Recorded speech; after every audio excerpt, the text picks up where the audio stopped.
નમસ્કાર, સ્વાગત છે આપનું આ ખાસ રજૂઆતની અંદર જ્યાં આપણે બોન્ડ માર્કેટ્સ ડિસ્કસ કરી રહ્યા છીએ અને મેઇનલી પાછલા અમુક સમયથી જે પ્રમાણે બોન્ડ માર્કેટ્સ રિએક્ટ કરી રહ્યા છે એના લીધે ઇક્વિટી માર્કેટ્સની અંદર આપણે એક સિમિલર રિફ્લેક્શન જોઈએ પણ છે. હવે આ આખા સ્ટ્રક્ચરને કેવી રીતે એનાલાઇઝ કરવું, એનું ઇવેલ્યુએશન કેવી રીતના કરવું અને ઇક્વિટી માર્કેટ સાથે રિલેટ કરી અને આગળ કેવી રીતના પ્રોસ્પેક્ટ્સ ટર્ન આઉટ કરવા જોઈએ, આ બધા મુદ્દાઓ દરમિયાન. અને કેમ કે આ કોમ્પ્લેક્સ સ્ટ્રક્ચર છે, ઘણા બધા જે લેમન ટર્મ્સમાં વાત કરવા જઈએ એને સમજવું થોડુંક મુશ્કેલ પણ માને છે. તો એને લઈને આગળ આપણે આ શો દરમિયાન ડિસ્કશન પણ કરીશું અને સિમ્પ્લિફાઈડ લેંગ્વેજની અંદર આગળ એને પોર્ટ્રે કરવાનું ટ્રાય કરીશું. આ ચર્ચામાં મારી સાથે કોટક મહિન્દ્રા એએમસીના ડેટના સીઆઈઓ લક્ષ્મી અય્યર જોડાશે અને સાથે જ એક્સિસ મ્યુચ્યુઅલ ફંડના ફિક્સ ઇન્કમના ડેપ્યુટી હેડ દેવાંગ શાહ જોડાશે. સ્વાગત છે આપ બંનેનું શો ઉપર. લક્ષ્મી, સૌથી પહેલા આપનાથી હું શરૂઆત કરવા માંગીશ, કેમ કે આપણે જે રીતના પાછલા અમુક સમયથી કોન્સ્ટન્ટલી બોન્ડ યીલ્ડ્સ રાઇઝ વધતા જોઈ રહ્યા છીએ, એને કેવી રીતે રિલેટ કરો છો? બોન્ડ મુવમેન્ટ્સ જે પ્રમાણે દેખાઈ રહી છે, આપણે એના ઇક્વિટી માર્કેટ્સની ઉપરના ઇમ્પ્લિકેશન્સ અને રિફ્લેક્શન્સ પછી ડિસ્કસ કરીશું, બટ એક કોમન મેન માટે, લેમન માટે જો આ બોન્ડ્સને સમજવા હોય તો શરૂઆત કેવી રીતે કરવી જોઈએ? સૌથી પહેલા બોન્ડ યીલ્ડમાં જેવી રીતે શેર બજારમાં અમુક શેરોના પ્રાઇસ ઉપર અને નીચે જતો રહ્યો છે, એવી રીતના બોન્ડ માર્કેટમાં પણ પ્રાઇસ ઉપર નીચે થશે અને ડે ઓન ડે પણ થઈ રહ્યું છે. અને બોન્ડ માર્કેટમાં અમે લોકો યીલ્ડથી ગણતરી કરી રહ્યા છે, કેમ કે અમુક બોન્ડ માર્કેટ વિશ્વભરમાં જેવી રીતે તમે જોશો તો યીલ્ડના પ્રમાણે કોટ થઈ રહ્યું છે, પણ પ્રાઇસની મુવમેન્ટ ઓબ્વિયસલી આવે છે. તો બોન્ડ યીલ્ડ જ્યાં આ પરિસ્થિતિમાં જે ઉપર જતો રહ્યો છે, એના હિસાબે જે રોકાણકારો છે એમાં એ લોકોને અમુક શું જોવાની જરૂરત છે કે જેવી રીતે જ્યાં પ્રમાણે યીલ્ડ ઉપર જાય ત્યારે બોન્ડ પ્રાઇસ અને યીલ્ડનું ઇન્વર્સ એટલે ઊંધું રિલેશનશિપ છે કે જેટલું યીલ્ડ વધે એટલે તમારા પોર્ટફોલિયો જે એનએવી છે એમાં તમને ઓછા રિટર્ન્સ જોવા મળે, કેમ કે યીલ્ડ વધી રહ્યું છે. પણ એમ નથી કે જ્યારે યીલ્ડ વધે કે અમે ડેફિનેટલી બોન્ડ્સમાં જરાય રોકાણ ના કરવું જોઈએ, એવું પણ નથી, કેમ કે જે પોર્ટફોલિયો અથવા તમારી જે સિક્યોરિટીની યીલ્ડ છે તમે જે મળી રહ્યું છે એ ઓબ્વિયસલી અટ્રેક્ટિવનેસ એનું હજુ એક્સ્ટ્રા થાય છે. અને ફોર એક્ઝામ્પલ તમે એક એક્ઝામ્પલ દઈને કરું છું એક્સપ્લેન, કેમ કે થોડું કોમ્પ્લેક્સ છે. 6 મહિના પહેલા સમજો એક વર્ષની બોન્ડ ની યીલ્ડ હતી સમજો 4%. આ 6 મહિના પછી ઈ જ તમે બોન્ડ લેવા જાઓ તો તમને 4.5% મળે, તો અડધો તમને વધારે મળે છે. પણ ઈ તમને કદાચ 6 મહિના પહેલા 100 રૂપિયામાં લીધું હોય તો આજ તમે એમને 100 રૂપિયા નથી આપતા, તો તમારું ઓબ્વિયસલી ફાયદો થઈ રહ્યો છે. તો એટલે બોન્ડ યીલ્ડ રાઇઝિંગ ઓબ્વિયસલી વરીસમ નથી, એકદમ અબ્રપ્ટ યીલ્ડ વધે તો તમને ઓબ્વિયસલી ચિંતાજનક વિષય છે, પણ એકદમ ધીમે ધીમેથી થાય, આખું સર્કમસ્ટન્સ અને ઇકોનોમિક પરિસ્થિતિના હિસાબે ઉપર નીચે થાય, આઈ થિંક મારા હિસાબે it is absolutely normal. Okay, બિલકુલ. આપણી સાથે આ ચર્ચાની અંદર એક્સિસ મ્યુચ્યુઅલ ફંડના ફિક્સ ઇન્કમના ડેપ્યુટી હેડ દેવાંગ શાહ પણ જોડાઈ ચૂક્યા છે. દેવાંગ, આપનું બી સ્વાગત છે શો ઉપર. અને આપની તરફથી શરૂઆત હું એટલે કરવા માંગીશ કેમ કે ઇકોનોમિક પેરામીટર્સ આપણે વધારે ક્લોઝલી ટ્રેક કરવા પડે છે ડેટ માર્કેટ્સની જ્યારે વાત કરીએ છીએ. એઝ ઓફ નાઉ પાછલા એક વર્ષ દરમિયાન ઘણા બધા ચેન્જીસ આવતા દેખાયા છે આપણને. કોરોનાના લીધે ડિસ્ટ્રપ્શન્સ જે હતા, ત્યારબાદ થોડુંક રિવાઇવલ આવતું દેખાઈ રહ્યું છે. આ બધા સિનારીઓની અંદર બોન્ડ યીલ્ડ મૂવમેન્ટ થોડુંક વધારે વેરિયન્ટલી વધતા જોયું આપણે. જે રીતના બોન્ડ યીલ્ડ વધતા દેખાય એનો એક રિવર્સ ઇનફેક્ટ ઓલરેડી હોય છે ઇક્વિટી માર્કેટ્સની ઉપર. એની ઉપર આપણે આગળ વિશેષ ચર્ચા પછી કરીશું, બટ એની પહેલા ઇકોનોમિક કન્ડિશન તમે કેવી રીતના અત્યારે જોઈ રહ્યા છો? As of now yield movement જે દેખાઈ રહી છે એને કેવી રીતે ટ્રાન્સલેટ કરવું જોઈએ ગ્લોબલ સિનારીઓના ફ્રન્ટ પર પણ અને સાથે જ ડોમેસ્ટિક સિનારીઓના ફ્રન્ટ ઉપર પણ? તો અમારો અન્ડરસ્ટેન્ડિંગ એવું છે કે એકચ્યુઅલી એક તો તમે બોન્ડ માર્કેટ જોશો તો બોન્ડ માર્કેટનો બહુ ડિરેક્ટ કોરિલેશન હોય ઇકોનોમી સાથે. આપણે ઇકોનોમી કેવી રીતે થાય, આગે કેવી રીતે વધે છે, એના હિસાબે તમે બોન્ડ માર્કેટ્સની યીલ્ડ્સની ચઢાવ અને ઉતાર જુઓ છો. અમારો અન્ડરસ્ટેન્ડિંગ ઓલ્સો એક પર્સપેક્ટિવ રહે છે કે આપણે લોકલ અને ગ્લોબલ ફેક્ટર્સ પર, મેક્રો ઇકોનોમિક ઇન્ડિકેટર્સ પર બોન્ડ માર્કેટ્સ કાફી ડિપેન્ડન્ટ હોય છે. લોકલ મેક્રો તમે જોશો તો આજે આપણે શું છે, આપણે કોવિડ થી સેકન્ડ વેવ થી જસ્ટ પાસ થયા છે, ઇકોનોમી ઓપન, તમે સાચી વાત કરી, ઇકોનોમી ઓપન થવાની શરૂઆત થઈ છે. અને આપણે ઓર એક ચીજ શું જોઈએ છે કે તમે જીએસટી કલેક્શન જોશો કે હાઈ ફ્રીક્વન્સી ઇન્ડિકેટર્સ જોશો તો તમે જોશો કે એમાં ખાસું પિકઅપ છે month on month, year on year. આપણે પહેલા ફેઝ જેવું નથી કે બધું ઇકોનોમિક એક્ટિવિટી ઠપ પડી ગઈ છે. ઇકોનોમિક એક્ટિવિટી સારી ચાલે છે. અમારા હિસાબે ગ્રોથમાં ઇનફેક્ટ આરબીઆઈ જે વિચાર કરે છે કે થોડું નીચે આવે નંબર અને sub-10 ગ્રોથ દેખાડે છે આરબીઆઈ ને, અમારો લોજિક એવો છે કે શાયદ આપણે પોઝિટિવલી સરપ્રાઈઝ થઈ શકે. તો ઇન્ડિકેટર્સ જે લોકલ મેક્રોના છે ઓન ગ્રોથ ફ્રન્ટ એ ખાસા સારા ચાલે છે. ઇન્ફ્લેશન એ બીજું એક આવું છે ફેક્ટર છે જે બોન્ડ ડીલ્સ પર ખાસું ઇમ્પેક્ટ કરે. અમારો અન્ડરસ્ટેન્ડિંગ એવો છે કે લોકલ ઇન્ફ્લેશન હવે અહીંયા પરસિસ્ટન્ટ થોડો ટાઈમ રહેશે. જો બોન્ડ ડીલ્સ અને ઇન્ફ્લેશનનો ખાસો ડિરેક્ટ કોરિલેશન હોય, અને અમારા અન્ડરસ્ટેન્ડિંગના હિસાબે ઇન્ફ્લેશનમાં આગળ તમે જોશો લાસ્ટ 2-3 વર્ષમાં આપણે એક તો ફર્સ્ટ લાસ્ટ 6-8 મહિનાથી કમોડિટીનો ઇન્ફ્લેશન જોઈએ છે, ફ્યુઅલ પ્રાઇસ વધી ગઈ છે. લાસ્ટ 1-1.5 વર્ષથી આપણે ફૂડ પ્રાઇસીસ પણ જે બોટમ આઉટ થઈ ગયેલી, એના પછી હવે ગ્લોબલી પણ ફૂડ પ્રાઇસીસ ઉપર જવા દેખાય છે. આપણે સર્વિસ ઇન્ફ્લેશન હજુ આવ્યું નથી. લાસ્ટ યર આપણે પૂરું ઇકોનોમી ઠપ હતી તો સર્વિસ ઇન્ફ્લેશન પાસ ઓન થયું નથી. આ વર્ષે આપણો હિસાબ, અમારા હિસાબ એવું છે કે service inflation be pass on થશે. તમે પીએમઆઈ સિરીઝ જોશો, અગર પરચેઝ મેનેજર ઇન્ડેક્સ સિરીઝ, જે દેખાય કે આપણું ઇનપુટ આઉટપુટ પ્રાઇસીસનો ઇમ્પેક્ટ શું છે, તો ઇનપુટ પ્રાઇસીસ ખાસા વધ્યા છે. What do I mean by input prices? Input prices એટલે તમે રો મટીરિયલની પ્રાઇસીસ જોશો એ ખાસી વધારે વધી છે ઇન ધ લાસ્ટ 6 થી 8 મહિનામાં, અને એનો રેલેવન્ટ ઇમ્પેક્ટ આપણે આઉટપુટ પ્રાઇસીસ પર જોયું નથી. તો અમારા હિસાબે ઇન્ફ્લેશન ની ટ્રેન્ડ વધારે દેખાય છે. અહીંયા આપણે વર્ષનું આપણે ઇન્ફ્લેશન જોઈશું તો 5.5-5.75 નો અમારો થોટ પ્રોસેસ છે, અને એનું ઇમ્પેક્ટ બોન્ડ માર્કેટ પર ખાસું થાય. ગ્લોબલ ફેક્ટર્સ પર અગર તમે જોશો તો ગ્લોબલ ફેક્ટર્સમાં આપણે 2-3 ચીજ જોઈએ. આપણે હેલ્થ ઓફ અધર ઇકોનોમીઝ પણ જોઈએ તો ઇકોનોમિક વાઇઝ બધે બાજુ the monetary policy I think probably bottom out થઈ ગઈ છે, fiscal policy use થાય છે, અને somewhere down the line inflation અને economy positive trend દેખાય છે. તો globally પણ I think bonds uptick પર રહેશે. સપોર્ટ સેન્ટ્રલ બેંકનો ખાસો છે, અને એના હિસાબે આપણે કઈ 2013-14 ટાઈપ ટેપર ટેન્ટ્રમ કે 2008-9 ટાઈપ્સ ગ્લોબલ ફાઇનાન્શિયલ ક્રાઇસિસની વોલેટિલિટી નહીં જોઈએ, પણ yields directionally ઉપર જતા દેખાય છે. અને એના હિસાબે ઇન્ડિયન બોન્ડ માર્કેટ્સમાં પણ એનો ઇમ્પેક્ટ રહેશે, અને બોન્ડ માર્કેટ્સનો ડિરેક્ટ કોરિલેશન આ લોકલ અને ગ્લોબલ ફેક્ટર્સના હિસાબે yields ઇન્ડિયામાં પણ બોન્ડ માર્કેટની ઉપર જઈ શકે. બિલકુલ, આ બધા જ ફેક્ટર્સ એકચ્યુઅલી આપણે ઇન ડિટેલ બી ડિસ્કસ કરીશું. બટ જે પ્રમાણે આપણે શરૂઆત કરી રહ્યા છે, લક્ષ્મી આપની તરફથી પણ હું એક પેરામીટર એ સમજવા એટલે માંગી રહી હતી, હું તમારા જેટલા બી આર્ટિકલ્સ વાંચી રહી હતી, તમે એક ટર્મ યુઝ કરી છે, એન્ઝાઇટી લેડ અપટિક બોન્ડ yieldsની અંદર અત્યારે દેખાઈ રહ્યા છે. હવે યુએસ તરફથી આપણે કોન્સ્ટન્ટ પ્રયત્નો જોઈ રહ્યા છીએ આને એક રેન્જમાં રાખવા માટે, રાધર કંટ્રોલમાં રાખવા માટેના. કેવી રીતના આ સિચ્યુએશન થોડીક વધારે ઇમ્પ્રૂવ થતા જુઓ છો? ઇન્ફ્લેશનની વાત આપણે કરી, ઇન્ફ્લેશનને કંટ્રોલમાં રાખવા માટે ઘણા બધા મેજર્સ લેવામાં આવ્યા છે, બટ સ્ટીલ એનું ડાયરેક્ટ કોરિલેશન જે રીતના દેવાંગજીએ પણ સમજાવ્યું, તમારું એનાલિસિસ શું કહે છે? એઝ ઓફ નાવ આ કન્ડિશન કેવી રીતના ઇમ્પ્રૂવ થઈ રહી છે, અને જે પ્રમાણેના ચેન્જીસ આવતા દેખાઈ રહ્યા છે એને આગળ ફ્યુચરિસ્ટિક તમે કેવી રીતના પ્રોસ્પેક્ટ્સ આગળ વધતા જુઓ છો? એ જ તમારી સમજણથી શરૂઆત કરવા માંગી રહી છું. સૌથી પહેલા આજની તારીખમાં પણ બજારમાં એન્ઝાઇટી છે. હવે એન્ઝાઇટી શેના માટે છે? કેમ કે જે મોંઘવારી છે, જે આપણું સીપીઆઈ નું ઇન્ડેક્સ છે, એ માર્કેટમાં જેવી રીતે એક્સપેક્ટેશન હતી આશંકા કરતા વધારે આવ્યું છે, એટલે ઓલમોસ્ટ 1% વધારે આવ્યું છે. અને તમે કહી શકો તો આ તેલની દામ વધી ગઈ છે એની માટે છે. તો હું તેલની દામ પણ કાઢું છું અને જમવાનું જે પણ ફૂડ આઇટમ્સ છે એ પણ કાઢી નાખું છું, તો આપણે મળે એક કોર ઇન્ફ્લેશન. તો સીપીઆઈ થી તમે ફૂડ અને ફ્યુઅલ કાઢો તો તમને કોર ઇન્ફ્લેશન મળે, એ પણ વધી ગયું છે. તો 6.6 ની રીજનમાં છે. તો ડેફિનેટલી બજારમાં જે એન્ઝાઇટી છે એ મારા હિસાબે પેલ્પેબલ છે. અને હજુ તમે બીજી પરિસ્થિતિ જુઓ તો આ તમારું ઇન્ફ્લેશન નો આંકડો છે, અને બીજી તરફની જે ફિસ્કલ પરિસ્થિતિ છે એના હિસાબે વીક ઓન વીક સપ્લાય તો છે. 25 to 30,000 crores ની વીક ઓન વીક ની સપ્લાય છે.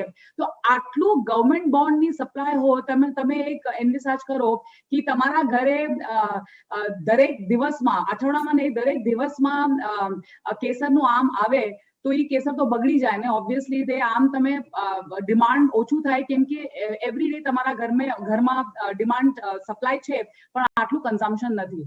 તો ઇન્ફ્લેશન વધી ગયું છે અને ડિમાન્ડ સપ્લાયમાં અત્યારના રિઝર્વ બેંક ઓફ ઇન્ડિયા શું કરી રહ્યું છે, એ લોકો બોન્ડની ખરીદારી કરી રહ્યા છે, એટલે બોન્ડમાં થોડું સ્ટેબિલિટી છે. પણ એ પણ બજારમાં કન્ફ્યુઝન છે કે સમજો રિઝર્વ બેંક ઓફ ઇન્ડિયા નીકળી જાય તો પછી કોણ આવશે. તો આ બધા પરિસ્થિતિમાં અમને લાગે છે કે બોન્ડ ડીલ્સ ગોઈંગ ફોરવર્ડ એક રેન્જમાં હોય. રેન્જ એકદમ જોરથી ના શૂટ થઈ શકે, પણ ઓબ્વિયસલી એક રેન્જમાં રહીને 10-15 બેસિસ પોઈન્ટ ઓબ્વિયસલી અમને ઈલ્ડમાં ઉતાર ચઢાવ કોમન છે મારા હિસાબે, તો એમાં પેલ્પિટેશન કરવાની કઈ જરૂરત નથી. પણ જેનેરિક ટ્રેન્ડ જે અમને લાગે છે કે આ રેન્જમાં રહીને આ જે રેન્જીસ છે આ ગ્રેજ્યુઅલી ઉપરની દિશામાં અમને લાગતું જોઈએ છે. ઓકે, બિલકુલ. એની સાથે જ દેવાંગજી, કેમ કે ઇમર્જિંગ માર્કેટ્સ તમે બધા જ ટ્રેક કરતા હશો, બાકીના માર્કેટ્સની કમ્પેરિઝનમાં ઇન્ડિયન માર્કેટ્સની અંદર આ બોન્ડ માર્કેટ કેવી રીતના હજી વધારે તમે ડેવલપ થતા જોઈ રહ્યા છો? અને બીજી એક વસ્તુ મારે એ પણ એડ કરવી હતી આ જ વસ્તુની અંદર, કેમ કે બાકીના ઇમર્જિંગ માર્કેટ્સની કમ્પેરિઝનમાં આપણે ફોરેક્સ રિઝર્વ્સની અંદર એક સારું ઇમ્પ્રુવમેન્ટ જોઈ રહ્યા છીએ, એને કેટલું પોઝિટિવ ગણો છો? એક એનું કોરિલેશન તમે મારી સાથે શેર કરી શકો? તો અમારી અન્ડરસ્ટેન્ડિંગ એવી છે કે એક તો આપણે ઇમર્જિંગ માર્કેટના હિસાબે જોઈશું તો આપણા માર્કેટમાં લિક્વિડિટી બહુ ખાસી વધારે છે. આપણે બાકી અગર આજુબાજુના આપણે જે દેશ છે અને ઇમર્જિંગ માર્કેટ્સ આપણે કહેવાય એના હિસાબે આપણે અગર વોલ્યુમ આપણે જોઈએ, જો આપણે ગવર્મેન્ટ બોન્ડ્સનો વોલ્યુમ છે, કોર્પોરેટ બોન્ડ્સનો વોલ્યુમ છે, આઉટસ્ટેન્ડિંગ છે, એક્ટિવિટી છે, ખાસી વધારે છે as compare to other markets. I think આપણે ગવર્મેન્ટ દ્વારા વાત પણ ચાલે છે અને આરબીઆઈ નો પણ એમાં ઇન્વોલ્વમેન્ટ છે કે આપણા બોન્ડ્સ ગ્લોબલ બોન્ડ ઇન્ડાઇસીસ પર ઇન્ક્લુડ થશે. એના હિસાબે પણ આપણી લિક્વિડિટી પ્લસ આપણે ઓર એક બાયર મળી જશે ગ્લોબલ માર્કેટ્સ થી અને આપણી ઇમ્પેક્ટ ખાસી સારી થશે એની on the overall bond markets. તો અમારા અન્ડરસ્ટેન્ડિંગ એવી છે, આપણે આજુબાજુના માર્કેટ્સના હિસાબે જોઈએ તો આપણી first of all liquidity plus global bond ઇન્ડેક્સીસના ઇન્ક્લુઝનથી બંનેના હિસાબે આપણે ફાયદો થવાનો ચાન્સીસ છે. સેકન્ડલી, અગર તમે મને કહેશો કે આપણે પેરામીટર્સ જોઈએ, વેરિયસ પેરામીટર્સ, આપણે હેલ્થ ઓફ ધ ઇકોનોમી જે કે આપણે એમાં આપણે જોઈએ તો આજે તમે સાચી વાત કીધી કે એક તો 600 બિલિયન રિઝર્વ્સ પ્લસ આપણે એક જ દેશ છે જે લાસ્ટ 3-4 વર્ષમાં રિઝર્વ્સ ખાસા સારા બિલ્ડઅપ થયા છે અને આરબીઆઈ એમાં બહુ સરસ કામ કર્યું છે. તો અમારા અન્ડરસ્ટેન્ડિંગ એવી છે કે આપણે જે એક્સટર્નલ સાઇડથી જોઈએ તો આજે ઇન્ડિયામાં એક તો એફપીઆઈ ફ્લોઝ જોરથી આવે છે. લાસ્ટ 1.5 વર્ષમાં એફપીઆઈ ફ્લોઝ ખાસા આવ્યા છે ઇન્ડિયામાં. 1-2 મહિના આપણે બાજુમાં રાખીએ બટ આપણો ફ્લો ખાસો પોઝિટિવ છે.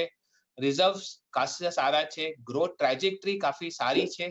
ઇન્ફ્લેશન એક થોડોક નાનકડો પ્રોબ્લેમ છે પણ ઇમ્પેક્ટ આગળ આપણે બધા મોટા ફેક્ટર્સ જોઈએ તો ગવર્મેન્ટ પ્લસ આરબીઆઈ કોમ્બિનેશન એ ખાસું સારું કામ કરે છે એન્ડ એના હિસાબે આપણે economy wise we should be આપણો કાફી પોઝિટિવ ફ્લોઝ રહેવું જોઈએ. બોન્ડ માર્કેટનો એનો ઇમ્પેક્ટ શું આવશે મારા હિસાબે, બીકોઝ આપણે bottom of the interest rate cycle છે. આજે આપણે બોન્ડ માર્કેટમાં બહુ પૈસા એના હિસાબે આવતા દેખાતા નથી, પણ ગ્લોબલ બોન્ડ ઇન્ડાઇસીસના ઇન્ક્લુઝનના હિસાબે બોન્ડ માર્કેટ્સમાં થોડા પૈસા આવશે. But from at this rate interest rate cycle I think અહીંયાથી વધારે ફિક્સ્ડ ઇન્કમમાં બહુ પૈસા આવવા માટે આઈ થિંક પ્રોબેબલી થોડા લેવલ્સ ઉપર જવા જોઈએ અને પછી ગ્લોબલ ઇન્વેસ્ટર્સને આપણા બોન્ડ માર્કેટ એટ્રેક્ટિવ દેખાશે. ઓકે, બિલકુલ. અચ્છા લક્ષ્મી, આપની તરફથી એક પેરામીટર હું એ પણ સમજવા માંગુ છું, કેમ કે જે પ્રમાણે બોન્ડ્સનું પરચેઝ વધે છે, યીલ્ડ્સ એની અંદર એક નેગેટિવ ઇમ્પેક્ટ આપતા દેખાય છે અને જ્યારે યીલ્ડ્સ વધવાની વાત કરીએ છીએ ત્યારે બોન્ડ પરચેસીસ ડિક્રીઝ થાય છે. યીલ્ડ વધે છે ત્યારે ઇક્વિટી માર્કેટ્સની અંદર એનું એક રિએક્શન નેગેટિવ હોય છે અને આપણે ક્રેશ જેવું વિટનેસ બી કરીએ છીએ. આ કોરિલેશન તમે મને થોડુંક વધારે સિમ્પ્લિફાય કરી શકો લેમેન માટે, કેવી રીતના અને ધ્યાન રાખવું જોઈએ એ પેરામીટર્સ? ડેફિનેટલી યીલ્ડ્સ જેવી જ્યારે ઓછા થવાની જે પરિસ્થિતિ હોય, જે ઇઝિંગ ઇન્ટરેસ્ટ રેટ સાયકલ અમે જેવી રીતે કહેશો, ત્યારે શું થઈ રહ્યું છે, લિક્વિડિટી ઘણું વધારું છે સિસ્ટમમાં અને એના પ્રમાણે જે પણ કોર્પોરેટ ઇન્ડિયા છે તે નિફ્ટીનું કંપની હોય કે મિડ કેપ ઇન્ડેક્સની કંપની હોય કે બીજી કઈ ઇન્ડેક્સની ઉપર કોઈ જે પણ લિસ્ટેડ કંપની હોય અથવા અનલિસ્ટેડ કંપની હોય, એ લોકો લિક્વિડિટી પણ સારું છે અને બોન્ડ યીલ્ડ્સ ઓબ્વિયસલી એના હિસાબે ઓછા થઈ રહ્યા છે. તો એ લોકોની જે કોસ્ટ ઓફ બોરોઈંગ જે લોકો બેલેન્સ શીટમાં એ લોકો ડેટ ઊભા કરી રહ્યા છે એ એમને ઓછા દામમાં મળે. તો ઓછા દામમાં મળીને તમે ધંધામાં તમે પૈસા લગાડો છો, ઓબ્વિયસલી તમારું માર્જિન સારું થવાની શક્યતા છે અને તમારું ઓબ્વિયસલી પ્રોફિટ વધવાની શક્યતા ચાન્સીસ વધારે છે. હવે તમે આ સિચ્યુએશન ઊંધું કરો કે તમારું ઇન્ટરેસ્ટ રેટ વધી રહ્યું છે. હવે ઇન્ટરેસ્ટ રેટ વધી રહ્યું છે અને તમને ધંધો માટે ઈચ ડેટ તમને વધારે પૈસા આપીને તમે એ ડેટ બજારથી લો છો, તો શું થાય, તમારું બેલેન્સ શીટમાં ઓટોમેટિકલી તમારું જે માર્જિન્સ કદાચ, અને આ તમે ડેટ લઈને કદાચ તમે કસ્ટમરને ઈ પાસ ઓન કરી શકો છો ઈ ખાતરી નથી. એટલે એ અમુક બિઝનેસીસ ઉપર છે, સેક્ટર્સ ઉપર છે. પણ અત્યારના ડિસ્કશન માટે તમને સમજી લો કે તમે તમારું ડેટ એટલે તમારું જે બોરોઈંગની દામ છે એ વધી ગયું છે, પણ તમારું ધંધા જે કરવાની રેટ છે એ હજુ કાયમ છે, એમાં ચેન્જ નથી થયું. તો શું થશે, માર્જિન તમારું જે સ્પ્રેડ અથવા માર્જિન છે એમાં થોડું શ્રિંક થઈ જાય અને ઓટોમેટિકલી તમારું ધંધોમાં અસર પડે, પ્રોફિટેબિલિટીમાં અસર પડે. એટલે શાર્પ ઇન્ટરેસ્ટ રેટ વધે. તમે જોશો કે વિશ્વભરમાં યુએસ ઇક્વિટી હોય અથવા ઇન્ડિયન ઇક્વિટી હોય, શેર બજારમાં કરેક્શન જોવા મળે છે. ઇનફેક્ટ 1-2 દિવસ પહેલા મેં એના પ્રમાણે મેં ટ્વીટ પણ કર્યું હતું કે જે બોન્ડ માર્કેટમાં જે હલચલ થઈ રહ્યું છે એના હિસાબે ઇક્વિટી માર્કેટની ધડકન ચાલી રહ્યું છે. તો આ કોરિલેશન સમજવાની બહુ જરૂરત છે શેર બજારો માટે પણ. બિલકુલ, એની પર આપણે ખાસ નજર રાખીશું. આગળ પાછા ફરીને એફઆઈઆઈની ચાલ બોન્ડ માર્કેટની અંદર કેવી રીતના રિલેટ થઈ રહી છે અને એની સાથે જ બાકીના પેરામીટર્સ, કેમ કે આ જે બોન્ડ માર્કેટની આપણે વાત કરી રહ્યા છે, one of those instruments calculate થાય છે, એમાં વોલેટિલિટી એટલી મોટી નથી હોતી. તો ત્યાંથી કેવી રીતના વિઝનરી ટર્નઆઉટ થઈ રહ્યો છે એની પર પણ આગળ ડિસ્કશન કરીશું આ ક્વિક બ્રેક બાદ.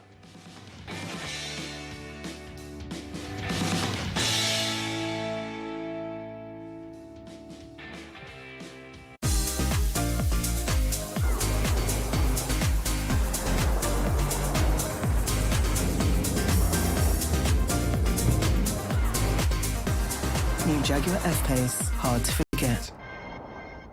આ છે અનુ મેનન. આમને એસ્કેલેટરમાં ચઢવું મુશ્કેલ લાગે છે, પણ અપસ્ટોક્સ પર શેરોમાં રોકાણ સહેલું. અપસ્ટોક્સ સ્ટાર્ટ કરીને જુઓ. Investment in securities market are subject to market risks. Read all the related documents carefully before investing.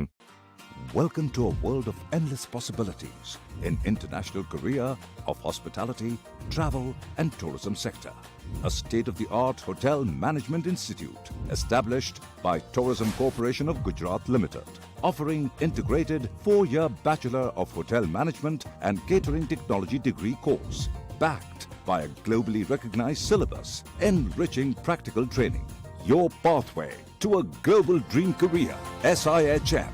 Share સંબંધિત પ્રશ્નો પૂછો CNBC બજારના ઓફિશિયલ ફેસબુક પેજ પર કે કોલ કરો ટોલ ફ્રી નંબર 180041907009 પર કે વોટ્સએપ કરો 7506660000 પર અથવા SMS કરો BH સ્પેસ સ્ટોકનું નામ સ્પેસ તમારો પ્રશ્ન અને સેન્ડ કરો 51818 પર અને તમારા પ્રશ્નોના મેળવો ઉત્તર બજાર હેલ્પલાઇન પર. સતત ચડતું ઉતરતું શેર બજાર, કઈ કોર્પોરેટ અને આર્થિક નીતિઓ કરશે બજાર પર અસર? પ્રત્યેક હલચલ પર હશે અમારી નજર, જે આપશે આપને બજારની ખબર. બજાર એટ 1 માત્ર CNBC બજાર પર.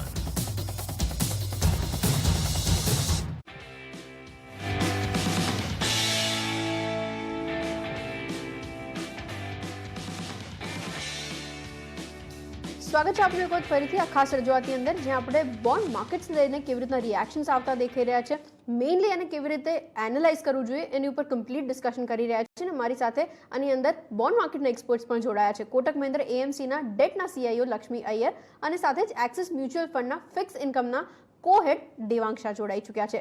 આ બંને તરફથી જે આપણે અત્યારે ડિસ્કસ કરી રહ્યા હતા, બીજું એક પેરામીટર જે મારે સમજવું છે દેવાંગજી, in terms of overall US સાથે જ જાપાનની વાત કરવા જઈએ, ત્યાંથી બોન્ડ પરચેઝીસ વધતા દેખાઈ રહ્યા છે.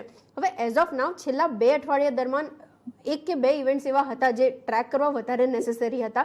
ફેડના ડિસિઝનની વાત કરીએ કે પછી આપણી આરબીઆઈની મોનેટરી પોલિસીની વાત કરવા જઈએ, આ બંને ઇવેન્ટ બાદ હવે તમે આગળ કેવી રીતના ચાલ જોઈ રહ્યા છો? બોન્ડ માર્કેટને લઈને આગળ રિએક્શન્સ કેવી રીતના એક્સપેક્ટ કરવા જોઈએ, સ્પેશિયલી યીલ્ડની વાત કરવા જઈએ, નેક્સ્ટ 2 to 3 મંથ્સ માટે કેવી રીતે જોઈ રહ્યા છો એને? તો એકચ્યુઅલી તમે સાચી વાત કરી કે લાસ્ટ અગર તમે 1-1.5 વર્ષ જોશો તો કોવિડ ને પેન્ડેમિકના હિસાબે ગ્રોથ ઇમ્પેક્ટ હતો અને હર જગ્યા તમે કઈ પણ ઇકોનોમી લઈ લો, બી ઇટ ફેડ, ઇન્ડિયા, કોઈ યુરોપિયન નેશન, કઈ પણ ઇકોનોમી લઈ લો, આઈ થિંક સેન્ટ્રલ બેન્કરે શું કર્યું છે, એ લોકોએ જઈને બહુ લિક્વિડિટી ઇન્ફ્યુઝ કરી છે એન્ડ દે હેવ એન્શ્યોર્ડ કે લોકોએ રેટ કટ્સ કરીને ઇકોનોમીને આપણે પુશ કરી શકીએ, જેટલું પુશ કરી શકીએ ગ્રોથ માટે, એના હિસાબે પૂરી સ્ટેપ્સ અને મેજર્સ લીધી છે. ઇન્ડિયામાં હવે તમે જોશો તો ગવર્નર સાહેબે બહુ સારું કામ કર્યું છે મોનેટરી પોલિસીના through, monetary policy committee through, જ્યાં એમને એન્શ્યોર કર્યું છે કે લિક્વિડિટી એમ્પલ રહે, ક્રેડિટ જે સ્ટ્રેસ સેક્ટર્સ છે એને ક્રેડિટ ફ્લો અને પૈસા મળતા રહે, અને રેટનો ખાસ્યો ઘટાડો થયેલો ઇન ધ લાસ્ટ 1 થી 12 થી 18 મહિનામાં.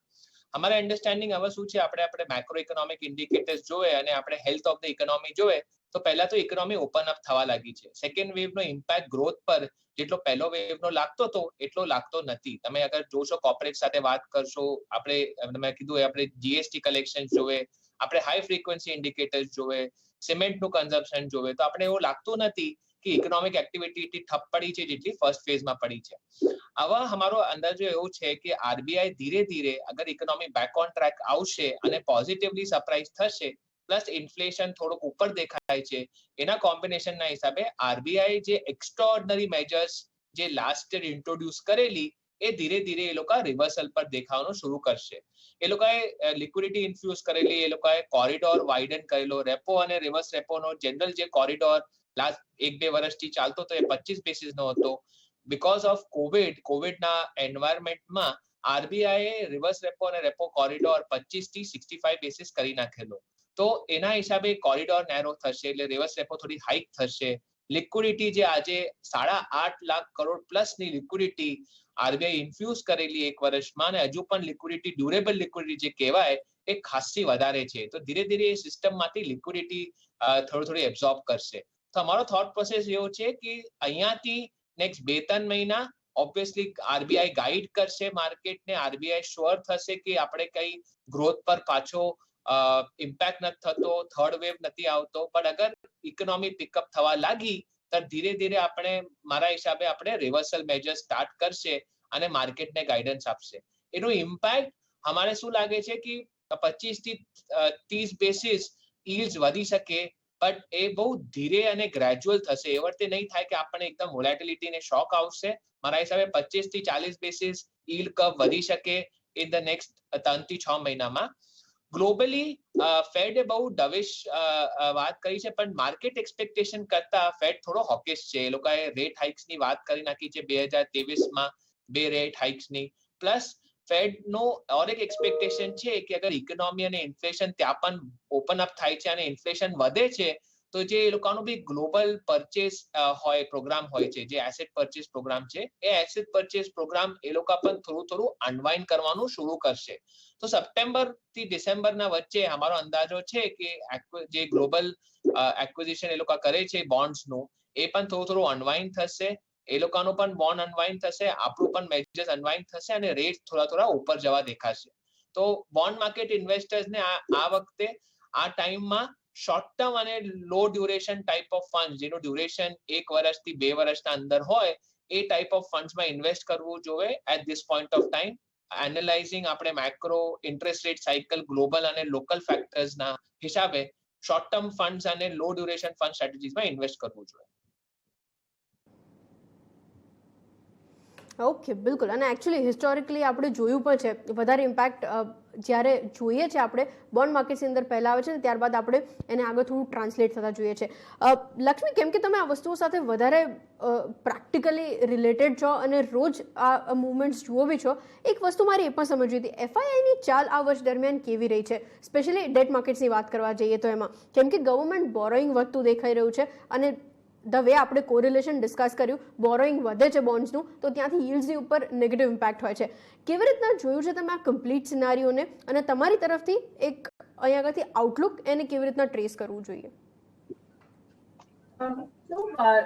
આજની તારીખની વાત નથી કરતી, એટલે 2021 ની વાત નહીં કરતી, પણ તમે 2018 થી જોશો તો છેલ્લા 3-4 વર્ષમાં પણ વિદેશી રોકાણકારોનું જે નિવેશ છે ડેટ માં, ઇન્ડિયન ડેટમાં એ નેટ નેગેટિવ જ છે. હમણાં ઓલમોસ્ટ 6 મહિના થઈ ગયું છે. 2021માં એ લોકોની લગભગ 22,000 કરોડની બિકવાલી થયું છે ઓન અ નેટ બેસિસ. અમુક તમે ટોટલ નંબર જોશો ડેટ અને શેર બજારનું ગણતરી કરીને તમે જોશો તો નંબર પોઝિટિવ છે, પણ ફક્ત ડેટની વાત કરો તો ઓબ્વિયસલી આ નેગેટિવ છે. હવે એ શેના માટે છે? કેમ કે વિદેશી રોકાણકારો માટે આપણી દેશની ડેટ જે છે એ એકમાત્ર એસેટ ક્લાસ નથી. એ લોકો પાસે ઘણા બધા એસેટ ક્લાસીસ છે, અને ડેટ ઇન્વેસ્ટમેન્ટમાં પણ એ લોકો એક ઇમર્જિંગ પેક કરીને એવી રીતને જોઈ રહ્યા છે, અને ઇન્ડિયા ઇમર્જિંગ માર્કેટમાં એક કન્ટ્રી છે એ લોકોની ટ્રેક કરવા માટે. અને સેકન્ડ જેવી રીતે વસ્તુ છે, છેલ્લા 2-3 વર્ષમાં ઓવરઓલ આ એક વર્ષ 2020 ની વાત છોડો તો તમે જોશો કે આપણું જે રૂપિયા જનરલી એનું ટ્રેન્ડ જે છે એ દબાણમાં રહ્યું છે કમ્પેર ટુ ધ ડોલર. 2020માં પહેલી વાર આફ્ટર લોંગ ટાઈમ આપણે લગભગ 4% અપ્રિસિએશન જોયું, તો એટલે ઉછાલ જોવા મળ્યું હતું રૂપીમાં. તો હવે આગળ ચાલતા એમ લાગે છે કે યુએસમાં પણ 2022ની એન્ડમાં કદાચ રેટ હાઇક હોય, અને અહીંયા ઇમિડિયેટલી રેટ હાઇકનું તો સંભાવના નથી, પણ નોર્મલાઇઝેશન, દેવાંગે પણ કીધું, નોર્મલાઇઝેશનની સંભાવના વધારે છે. તો એમ લાગે છે કે જેવી રીતે એક લેવલ આવશે કે વિદેશી રોકાણકારો માટે લાગે કે ભાઈ આ મને ઈલ્ડ સારું લાગે છે, અથવા આપણું ફિક્સ ઇન્કમ ઇન્ડિસીસ જે ગ્લોબલ ઇન્ડિસીસમાં જોડાઈ જાય, તો મને લાગે છે એક ઉછાલ આવે ઇન્વેસ્ટર સેન્ટિમેન્ટ વિદેશી રોકાણકારોના તરફથી.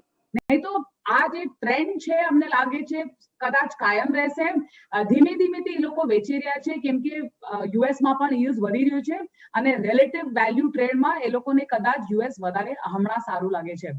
પણ ગુડ વાત, એટલે ધ હેપી પાર્ટ ઇઝ અમને લાગે છે કે બોન્ડ yields, ડોમેસ્ટિક ડિમાન્ડ અને આરબીઆઈ ડિમાન્ડની કારણ હજુ એક રેન્જ બાઉન્ડ રિજનમાં છે, અને એ પણ અમને લાગે છે એક ઓર્ડરલી મૂવમેન્ટમાં વધશે, એમાં અબ્રપ્ટ મૂવમેન્ટ અમને લાગતું નથી.